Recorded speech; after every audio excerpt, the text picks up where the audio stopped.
vamos a predicar del Salmo 22, versículo 7 en adelante. Tuve que volver a empezar por una razón, ¿verdad? Y ya saben que estamos analizando ¿qué cosa? El Salmo 22.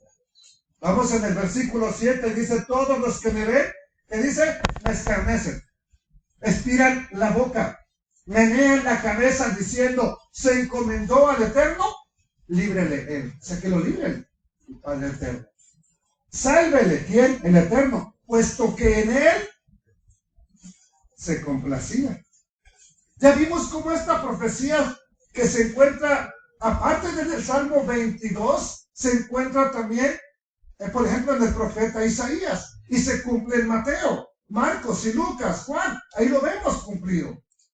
Y dice la escritura en el libro de los profetas, Isaías 53, 3 y 4, despreciado y desechado entre los hombres, varón de dolores, experimentado en quebranto, y como que ¿qué? Como que escondimos de él el rostro. Fue menospreciado, no lo estimamos. Y yo creo que nos ha pasado a nosotros que en cierto tiempo de nuestra vida, desde niños a lo mejor hasta hoy, hubo un tiempo en que no apreciamos lo que el Mesías hizo por nosotros. Que Él me perdone, pero llegué al punto de decir, ¿y por qué murió por mí? Yo no le pedí. Esas fueron mis palabras de joven. Yo no le pedí que muriera por mí. Pero cuán errado estaba al no comprender que si no hubiese muerto por mí, estaba eternamente condenado. Ciertamente llevó Él, ¿quién? Él, Yeshua, nuestras enfermedades, sufrió nuestros dolores. Y nosotros le tuvimos, ¿por qué? Por azotado, por herido ¿de quién? De Dios. ¿Y qué más? Abatido. Imagínate que un día el Eterno diga, quiero herirle, quiero permitir, o voy a permitir que tenga un dolor, una enfermedad. Anoche y hoy, casi ni quiero estar aquí predicando. ¿Por qué? Porque me duele mi cuerpo. Mientras estaba en la alabanza, solo un rato pude estar alabando al Todopoderoso. Otro me tuve que pasar hincado orando porque mi cuerpo me duele. Y así ya no quiero de pronto predicar. Imagínate, él, en el dolor que tenía, nos está dando todavía enseñanzas. Sucedió esto en el madero, ¿verdad? Así que todos los que niegan que Yeshua sea el Mesías, no tienen cómo evitar que estas profecías que están ahí se cumplieran literalmente en él. Entonces, no solamente, ahora claro que lo pueden hacer con textos manipulados, decir que no es el Mesías, que esto se refiere a Israel, pero Israel no puede llevar mis pecados. Israel no puede llevar mis enfermedades.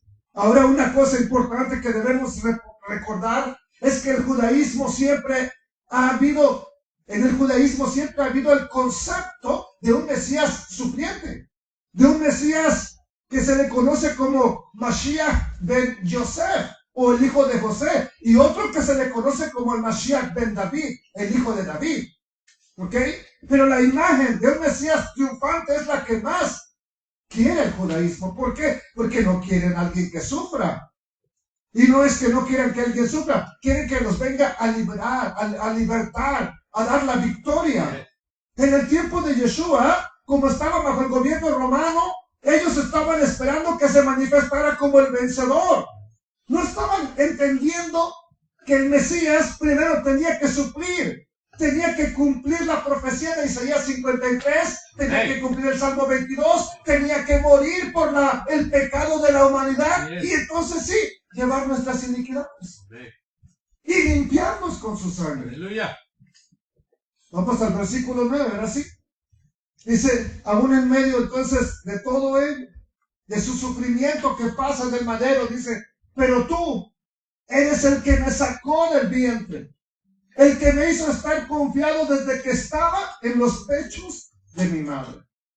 Este versículo que tenemos aquí es un contraste, algo opositorio a lo que está ocurriendo en este mundo. Y la visión que el Mesías en el madero tiene de su Padre. Por un lado, la multitud se está burlando de él. Que lo salve su Padre, si es que de verdad lo ama. Confió en él, en su Padre. Dice que el Eterno es su Padre, pues que lo salve. A ver, queremos ver. Por un lado, la gente se burla de él. Le está pasando mal. Pero dentro de ese sufrimiento dice, tú eres el que me sacó del vientre de mi madre. Tú me hiciste nacer, tú me diste vida como ser humano. Tú y permitiste que tuviera un cuerpo como los humanos que creamos. Esto es algo importante. Es decir, tu vida no es un accidente. Yo a veces me pregunté de niño, ¿y para qué nací yo? Yo soy un accidente. Calentura de mis padres solamente. Hasta que un día entendí el propósito que el Padre Eterno tenía para mi vida. Entonces me di cuenta que no importa cómo haya sido concebido, yo no soy un accidente, soy un propósito del Altísimo. El Padre Eterno siempre tiene un propósito para lo que sucede.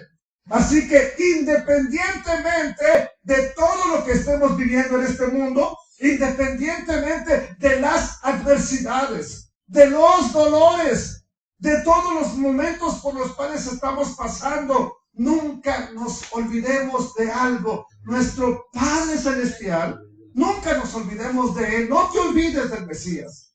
No importa lo que estés viviendo en este mundo, pero tienes que recordar que el Altísimo, el Eterno, tiene un propósito contigo. Es como si Yeshua dijera, estoy aquí, pero no voy a sufrir, pero esto no es el fin. Yo tengo un propósito eterno. Verso 10, ¿qué más dice? Sobre ti fui echado desde antes de nacer. Desde el vientre de mi madre, tú eres mi Dios. A lo mejor lo conociste a los 30 años. A lo mejor te relacionaste con Él de una manera genuina a los 35, a los 40, pero desde el vientre de tu madre, Él es. Aleluya.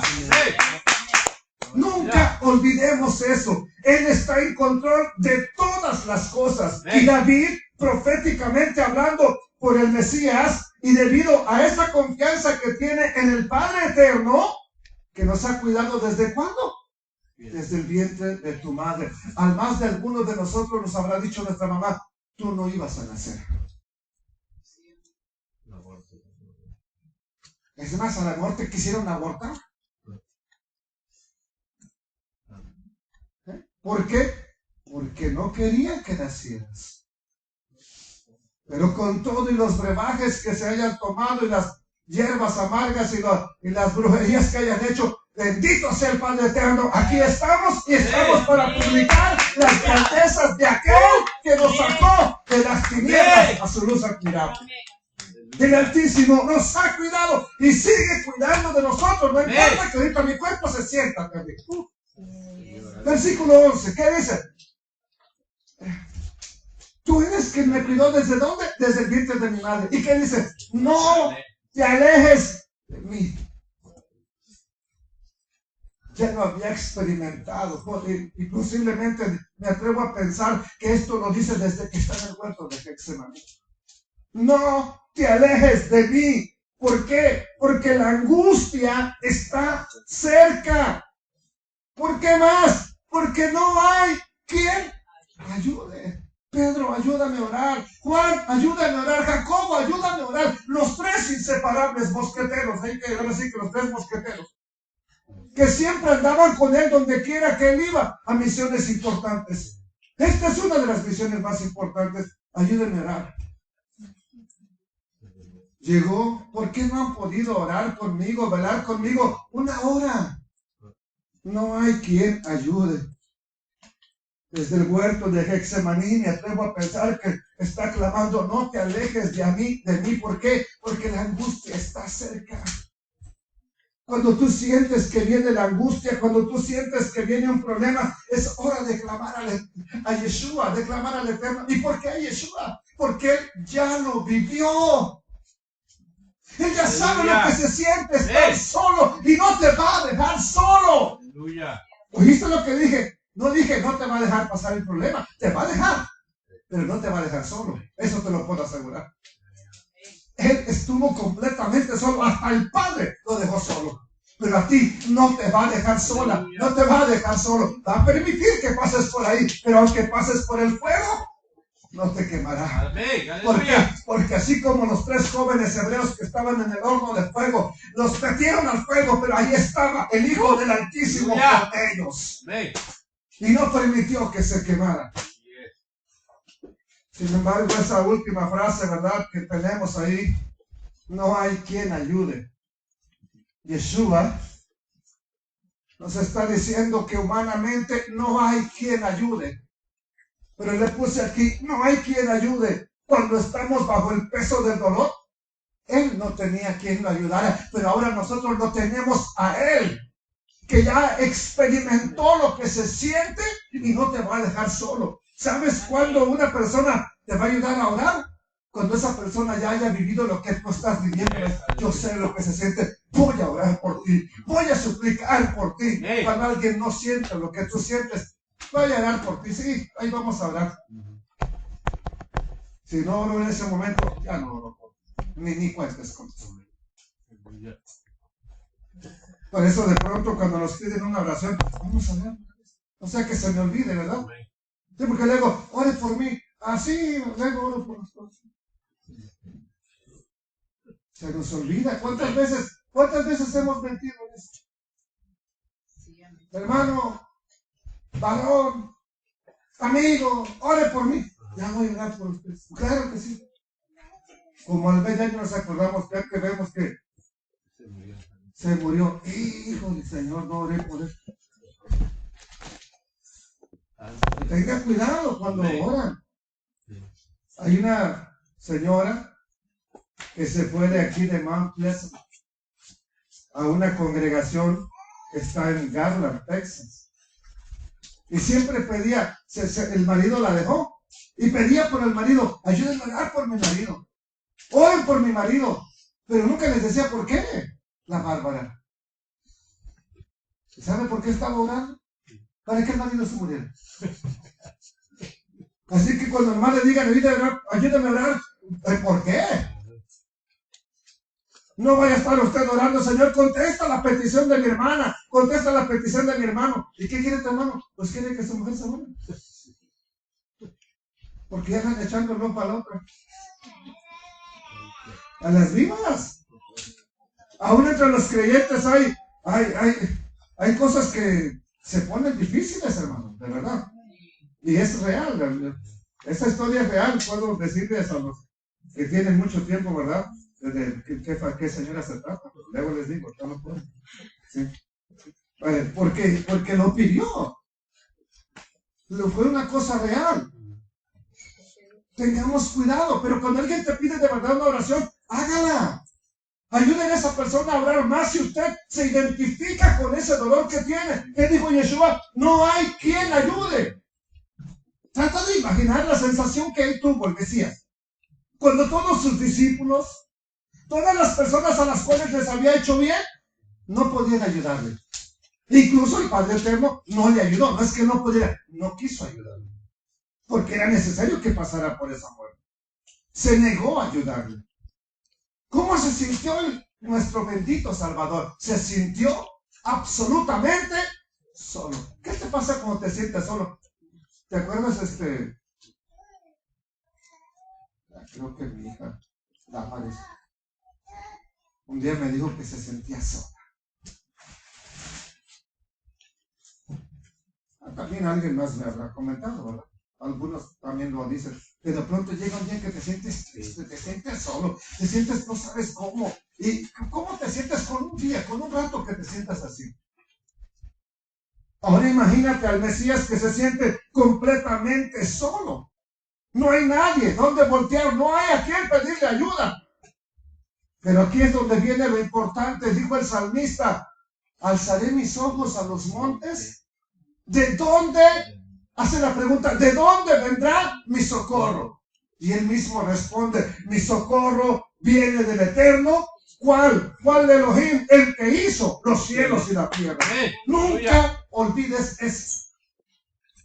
Porque hay de nosotros cuando depositamos nuestra confianza en los seres humanos, siempre hay que ponerla en el Altísimo. Y el Eterno no quiso ayudarle al Mesías porque era necesario que él pasara por eso. Pero a ti, clámale, te va a ayudar. Invoca su nombre, te va a ayudar. Pon tu confianza en él.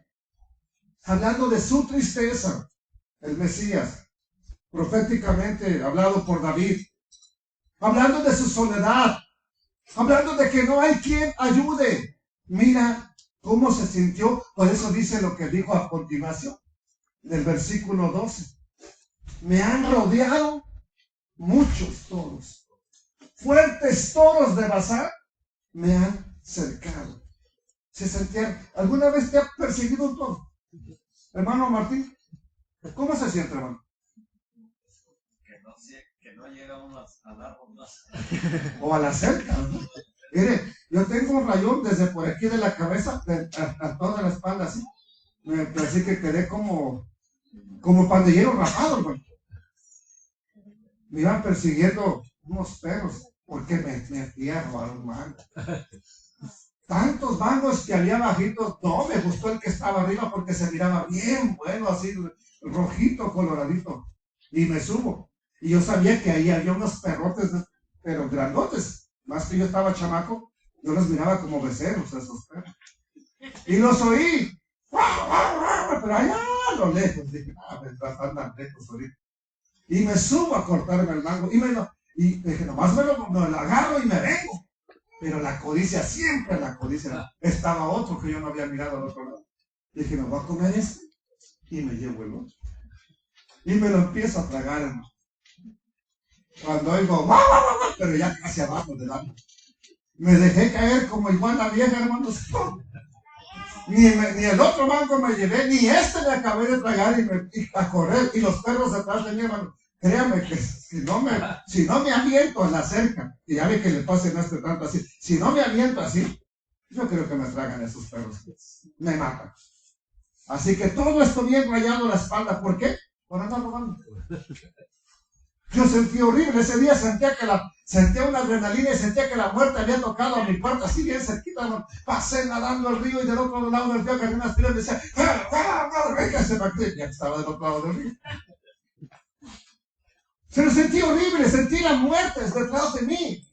Yo no sentía que corría, yo sentía que no avanzaba nada corriendo y que el perro ya casi me pegaba la mordida. No había video, nadie, no sé qué, no creo que me hayan grabado. Si no, imagínense, ahí tuviera José Martínez viral ahí en TikTok. Pues ya me hubieran puesto. Lo que antes fue la región de Basán es lo que hoy en día son los Altos del Golán, la región pegada con Siria, una región que ha sido muy productiva en ganado. Ahí se criaban unos toros bien fuertes, conocidos precisamente como los toros de Basán. Los toros más fuertes que había en Israel, más grandes, ahí se daban en esa región. Sin embargo, quiero decirles que se me han cercado. Esa es una palabra que de pronto ha sido controversial, porque la palabra cercado es la palabra hebrea catar, que prácticamente es encerrar. Pero también catar se deriva de otra palabra que viene keter. Y keter es corona, coronar. Por eso dice aquí, esto es cuando se habla en un sentido amistoso. Pero esos toros que lo estaban rodeando al Mesías en el madero no eran nada amistosos. ¿Quiénes eran los que representan a los toros? Los romanos. ¿Y qué le hicieron? Ya sabemos, ya leímos Mateo 27, ya sabemos todo lo que le hicieron. Me han cercado, fuertes toros de Basán, me han rodeado, me tienen rodeado. También significa coronar. Por eso les dije que en español, en el Salmo, no se entiende que le ponen una corona. Pero cuando tú lo lees en hebreo, ahí sí ya por eso le pusieron una corona de espinas.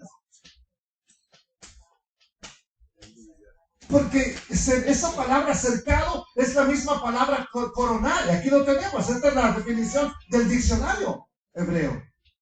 Coronar en un sentido hostil, y eran hostiles, sitiar, también esperar, como refrenándose uno mismo, cercar, coronar, rodear.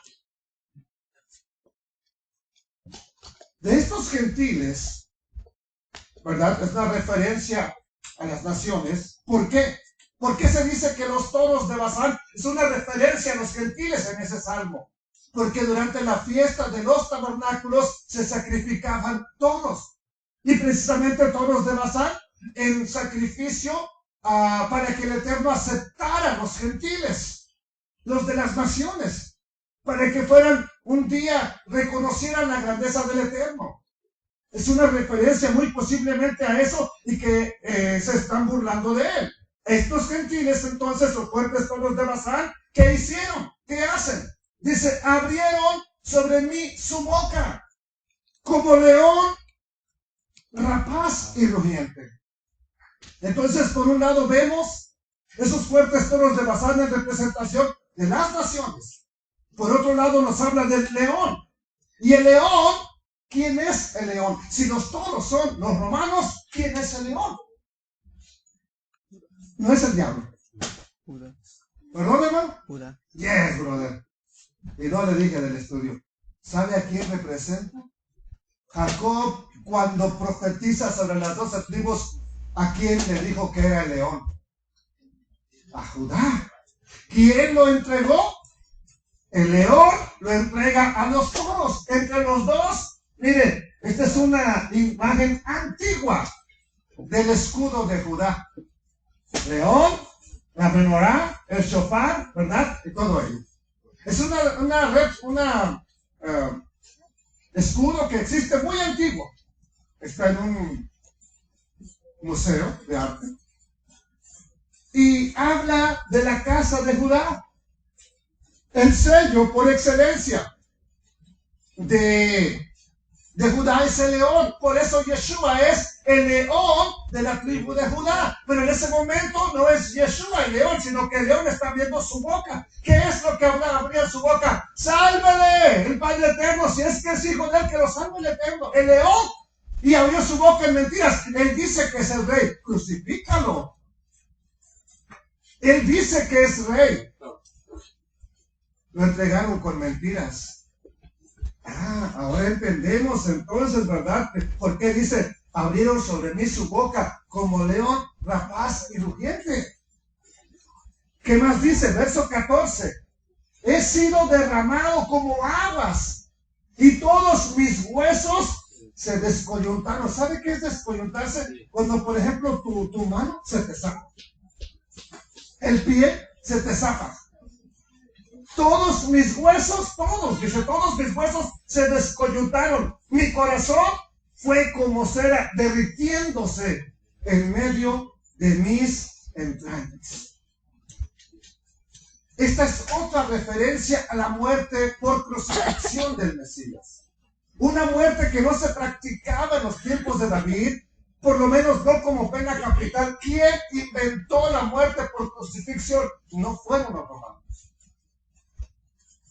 ¿Alguien sabe qué cultura inventó la muerte por crucifixión?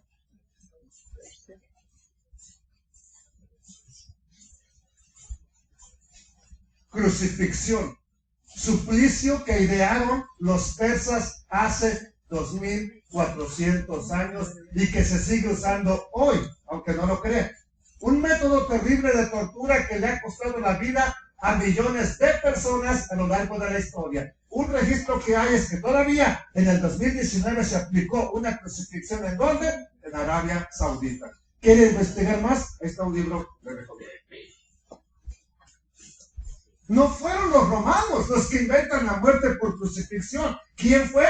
Los persas. Pero los romanos la perfeccionaron. Ellos eran perfectos en hacer sufrir a un ser humano en una cruz, crucificando. Una muerte muy cruel. Lo hacían para que le doliera. Y que le doliera a quien miraba. Para que si se atrevía un día a levantarse contra el imperio, ya sabían lo que le esperaba. Porque, por ejemplo, ¿por qué cree que de pronto los pastores, que debe ser un padre espiritual, es muy fuerte con alguien? ¿Por qué? mira lo que te voy a hacer si tú un día te llegas a querer levantar contra mi ministerio. Es exactamente, aunque en mayor intensidad, lo de Roma. ¿Ok? Esa muerte tenía la intención de asfixiar, de causar asfixia, de que no pudiera respirar el condenado a muerte. Ya que al estar clavado en el madero, el cuerpo estaba colgado, tanto de las manos como de los pies. Y para poder respirar, tenía que impulsar sus pies. Mira, vean lo que estoy haciendo. Impulsarse y jalarse con las manos. Para poder respirar. Y luego hacer esto. Al hacer esto, mire, al empujarse y jalarse al mismo tiempo, se le descoyuntaron sus extremidades. Los que hemos tenido que pasar por el COVID, hermano Víctor, ¿qué se siente, hermana Pati, no poder respirar? ¿Qué se siente? Bueno, eso nada más es por no poder respirar, ¿no? Cuando te da gripa, que estás bien lleno de moco solamente, de moquillo, para que me entiendan. No puedes respirar. ¿Qué se siente? Se siente horrible. Ahora imagina estar clavado sin poder respirar y quieres, anhelas al aire. Se te descoyuntó un brazo. ¿Quieres intentarlo otra vez? Pues no es que quieras, lo vas a hacer. Aunque tu brazo esté descoyuntado, lo vas a hacer con tal de obtener un poco de oxígeno. Otro hueso descoyuntado. Los músculos se desgarraban. Este es un examen, un análisis forense de la clínica Mayo de Rochester, Minnesota. Un grupo de médicos forenses hicieron un análisis forense de la muerte de Yeshua. Es lo que estoy diciendo. Un día voy a decir, me atrevo a compartir todo lo que ese análisis muestra, hermano. De verdad, para que nos quede un poco más claro todo lo que le tuvo que pasar. Todo el cuerpo recaía en sus pies y en sus manos. Ahí estaba todo el peso. Por eso se les salieron, se les dislocaron los huesos. No podía respirar. Era tan doloroso hasta llegar al momento en que ya no pudo soportar el peso. Los huesos ya no aguantaron, los músculos se desgarraron, las coyunturas se dislocaron debido a que hacía tanta fuerza para poder respirar. Una vez más, Salmo 22, verso 14. He sido derramado como aguas. Todos mis huesos se descoyuntaron. Otra cosa que dice mi corazón fue como cera. ¿Por qué como la cera? Si es un músculo fuerte, ¿verdad, doctor? Pues cuando usted mata a un animalito y agarra los intestinos, uno de los órganos internos más fuertes es el corazón, más duro. Si usted lo compara, por ejemplo, el pulmón con el corazón, hay una gran diferencia. El corazón tiene una consistencia dura. El bofe, como usted le llama, ese es el pulmón. Está bien aguadito. Ni el cuchillo le quiere dar de tan aguado que está. ¿Por qué se volvió como cera? ¿Por qué se derritió? Mi corazón fue como cera derritiéndose en medio de las entrañas. Esto es una referencia a lo que ya vimos en el estudio número 1. Lo que le sucede al gusanito, que explota. Sus entrañas explotan para que de la savia que explota, del líquido que explota de su cuerpo, le pueda dar vida a sus hijos se alimenten. Las larvas que acaban de nacer se alimentan de ese líquido. Eso le sucede al Mesías. Sus entrañas explotaron. Si miraron la diapositiva que puse acá, dice Cristo pasó de anemia, de un estado de anemia. Y no es que no estuviera anémico, no. El estado de anemia fue por todo lo que estaba sufriendo. Toda la angustia. Imagínense los dolores. Algunas de ustedes, sobre todo a las mujeres, ¿alguna de ustedes ha tenido anemia? ¿Qué se siente, hermana? ¿No siente nada? ¿Qué siente en las piernas? En los músculos. Duele feo, ¿verdad? Hay cansancio y un dolor tremendo. Eso es lo que estaba experimentando el Mesías en todo su cuerpo. Y de la anemia pasó a un infarto del miocardio. El miocardio le explotó literalmente. Vamos a ver qué sucedió. Estos médicos de los cuales estoy hablando viendo la evidencia bíblica para el estudio, dicen que al clavarle el soldado romano la lanza en el costado de Yeshua, cuando dicen que salió agua y sangre, ¿qué fue lo que realmente sucedió? ¿Por qué sucede eso? De acuerdo con el análisis que se hizo, estos médicos acerca de la crucifixión afirman que eso indica que hubo una ruptura, que se rompió el miocardio. El corazón se partió, para que me entiendan, como si le hubiera metido el cuchillo adentro, antes de que metieran la lanza. No es que se partió por la lanza, ya estaba roto. Cuando la lanza entró al costado, el corazón ya estaba partido. El músculo que transporta toda la sangre a las partes del cuerpo explotó antes de que la lanza entrara. Ahora, y eso sucede solamente cuando hay una angustia y una presión tan grande. Puede llegar a suceder en un ser humano. Cuando late muy fuerte, cuando está muy fuerte y una angustia terrible, puede pasarle eso cuando está sufriendo terriblemente. Literalmente, entonces, el músculo del corazón se rompe. Esta diapositiva la partí en dos partes. Vamos a ver aquí que tenía, un letrero en su cabeza, que dice aquí, 30, por lo menos 30 pequeñas heridas por las espinas. ¿Qué más? La lanza.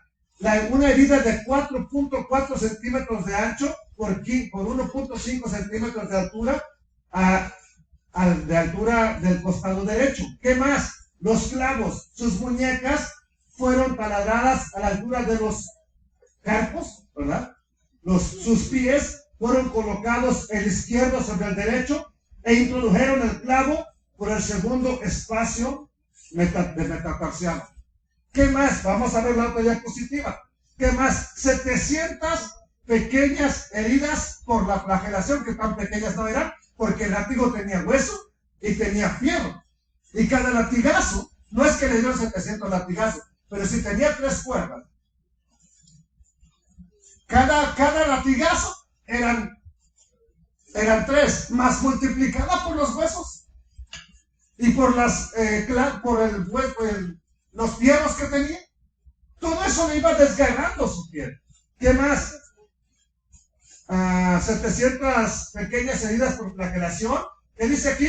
25 centímetros aproximadamente para las manos, el clavo. Estos eran los clavos. ¿Qué más? De 30 centímetros era para los pies. ¿Qué más?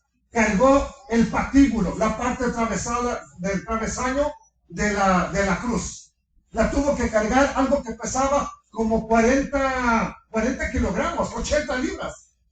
Uno con un bulto de cemento de ¿cuántas? 40, 50 libras. Hay anda que no puede. Él llevaba todo eso en su cuerpo. Todo eso le causó una muerte terrible y todo eso hizo que su corazón explotara. Y eso es exactamente lo que les mostré que le sucede al Cucus ilixis o Carmes vermilio, el gusanito llamado en español cochinilla, que cuando da a luz, cuando muere, se queda completamente blanco y sus hijos salen completamente rojos. ¿Por qué le explotó el corazón? ¿Por qué sale sangre y agua? Agua, símbolo de vida, sangre, para cubrirte a ti. Para que el ángel de la muerte no te toque a ti, para que la muerte eterna no te toque a ti. ¿Qué pusieron en Egipto? Sangre.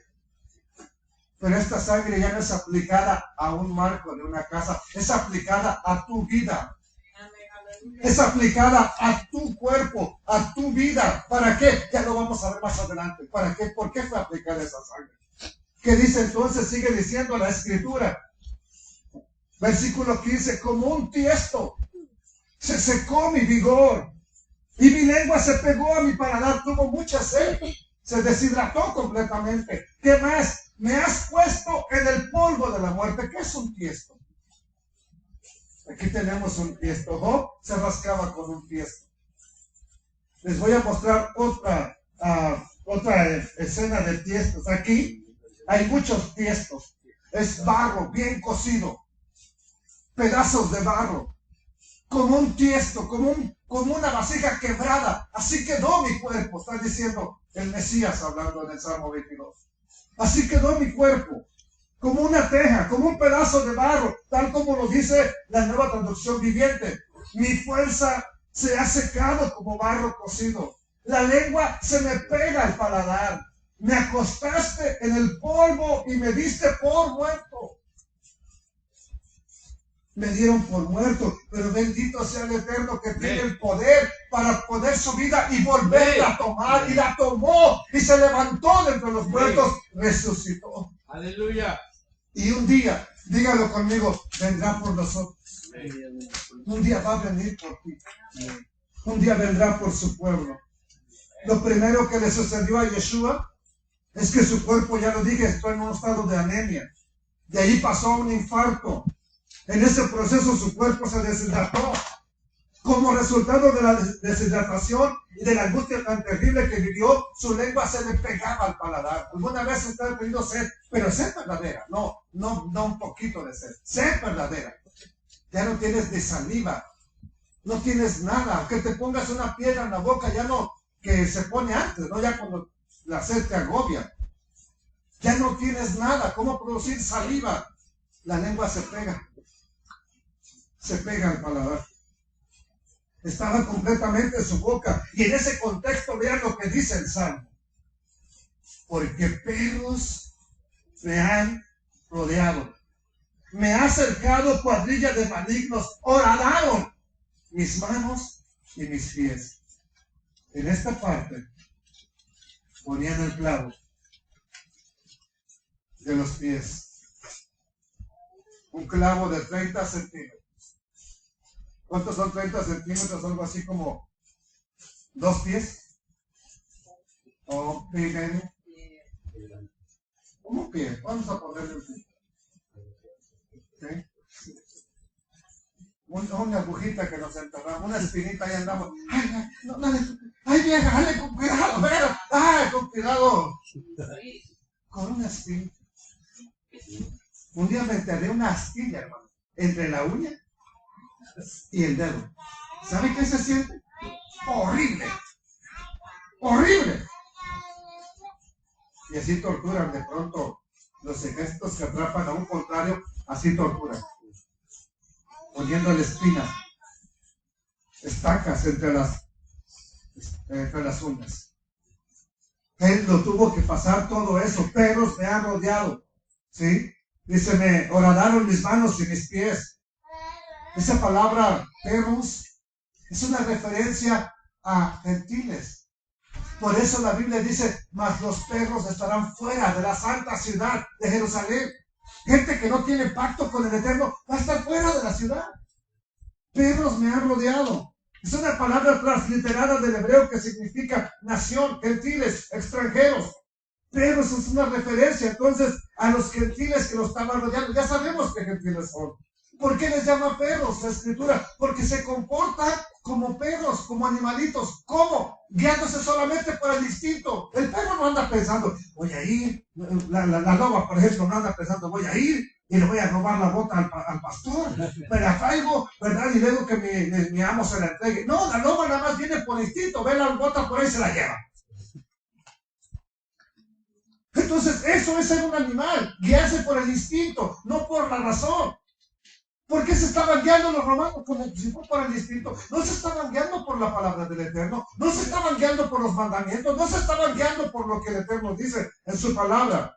Mire lo que le hicieron esos que los están rodeando. Horadaron mis manos y mis pies. Aquí está otra diapositiva del mismo examen forense que se hizo. Esa palabra horadaron también es un poco controversial porque literalmente traducida sería como león en mis manos, en mis pies. Ka'ani Yadai Barregalai. Como león en mis manos, en mis pies. ¿Por qué como león? Cuando lees eso puede que no lo conectamos porque se está refiriendo como león en mis manos y en mis pies. Pero como le dije, esto puede significar dos cosas. Una que tiene que ver realmente con un león, pero si lo conectamos con lo que dice el Salmo un poco antes, ¿verdad? Lo que está diciendo aquí, perros me han rodeado, me cercaron cuadrillas de malignos. Entonces, cuando vemos que el león de la tribu de Judá, que lo están acusando en falso, que están hablando de él, me han odiado. Ese león, cuando está persiguiendo a su presa, marca un territorio, dando vuelta alrededor de la presa y va arrastrando su cola.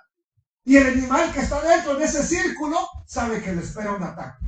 Lo sabe perfectamente. Entonces, Ka'ari, la etimología de Ka'ari, tiene que ver con horadar, con traspasar. Así que también es correcto traducirlo de esta manera. Una cosa es segura y clara: le clavaron sus manos, le clavaron sus pies. Lo sabemos e históricamente está comprobado. Vamos a algo bien importante. Lo dijo el profeta Zacarías. Cuando él regresa, dice, le preguntarán: ¿qué heridas son estas en tus manos? Y él responderá: con estas fui herido. ¿En dónde? Perdón, ¿en dónde? Mire, a pesar de lo que hemos hecho en contra de él, ¿cómo nos sigue llamando? ¿Cómo sigue llamando a su pueblo? ¿Cómo sigue llamando a Judá? Porque sí, lo hicieron, pero era necesario que todo eso le ocurriera. Amén. ¿Qué te hicieron? ¿Qué son esas heridas en tus manos? Me la hicieron mis amigos. ¿Quién le causó todo eso? No nada más Judá y los romanos. ¿Quién le causó todo eso? Nosotros. ¿Y cómo te llama ahora? Mi amiga, mi amigo. Sin embargo, dice el verso 17, contar puedo todos mis huesos. Entre tanto, ellos me miran, me están observando. ¿Qué más dice? Repartieron entre sí mis vestidos y sobre mi ropa echaron suertes. Ya lo vimos, es lo que dice Mateo. Ya voy a acabar, no tarde mucho. Cuando le vieron crucificado, repartieron entre sí sus vestidos, echando suertes. ¿Para qué? Para que se cumpliera lo dicho por el profeta. ¿Qué dijo el profeta? En este caso David: repartieron entre sí mis vestidos y sobre mi ropa echaron suertes. Por coincidencia, todo lo que dice el Salmo 22 y lo vemos cumplido en el Mesías Yeshua, no es ninguna coincidencia. Verso 19 dice: a pesar de que me rodean los fuertes toros de Basán, a pesar de que se burlan de mí, a pesar de que se desconectaron todos mis huesos, a pesar de que mi corazón explotó, a pesar de que ya no tengo vida, a pesar de que estoy tan seco como una teja, como una vasija quebrada de barro, a pesar de todo eso, tú, eterno Elohim, no te alejes, fortaleza mía, apresúrate a socorrerme, libra de la espada mi alma y del poder del ¿quién? Del perro mi vida. Una vez más, una referencia a los gentiles, a aquellos que no están en pacto con el Altísimo. Verso 21, ¿qué dice? Sálvame de la boca del león, líbrame de los cuernos de los toro y búfalo. Es prácticamente el mismo animal. Líbrame de esos que me están acorneando y de esos que están hablando en contra de mí. Hasta aquí termina la primera parte del Salmo 22. Y esto, aquí viene una buena noticia. La primera parte es un clamor de angustia. Si usted lo mira y el Salmo terminara aquí, uno diría: híjole, este Salmo como que ni debieron haberlo escrito, o sea, puro dolor. ¿Por qué? Porque es un grito de angustia. Pero en la segunda parte, del verso 22 al 31, viene el canto de alabanza. Ahora vas a ver cómo responde después de todo lo que le sucedió. Un canto de alabanza. Un grito de alegría, ya no de dolor. Ya no una queja. ¿Cómo debemos responder cuando hemos pasado por el dolor, pero el Eterno hace algo grandioso en nuestra vida? ¿Qué debemos hacer? No se pierda la última parte de esta enseñanza.